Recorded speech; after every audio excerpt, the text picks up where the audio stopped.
And I'd like to tell a personal story about the power of resurrection. This comes from my wife, Lisa. So when Lisa was about 20 in college, she noticed she was starting to lose her hearing. And she ended up getting hearing aids. A bit like those of us, like me, if I wasn't wearing contacts, I would have pretty thick glasses. I'm pretty blind without my contacts. And over the years, Lisa's hearing has gotten worse and worse. And so she just got better and better hearing aids. Well, unfortunately, a couple years ago, she woke up one morning and all the hearing was gone in her left ear, all of it.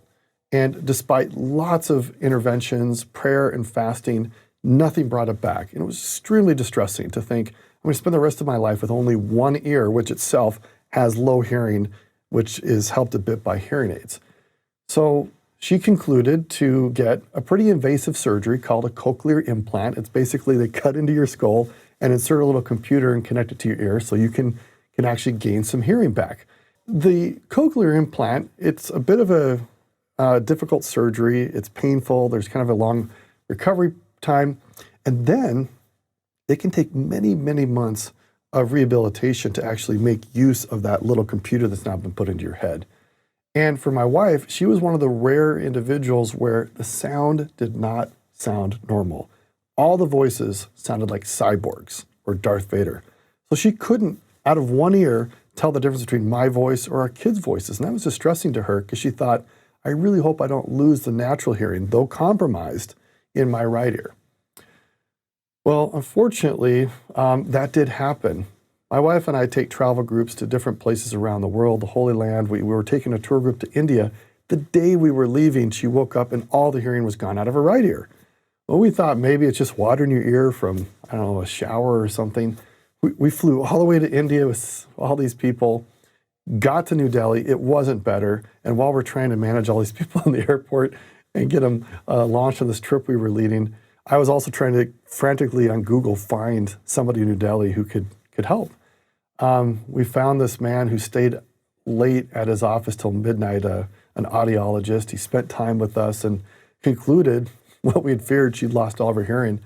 And at that point, we really didn't have very good options. We decided to send my wife home, and I continued the trip with these 60 people all on my own. And my wife did aggressive treatments and was able to bring back some of the hearing in her right ear. Well, a few months later, my wife actually dealt with another health issue, trying to fix bunions on her feet where the toes kind of curve in on themselves and make it difficult to walk and make it painful. She got a bunions, her foot operated on, and in the follow-up a few weeks later, the day we went in for the follow-up, two bad medical things happened. First, all of her hearing went out again on her right ear, completely gone.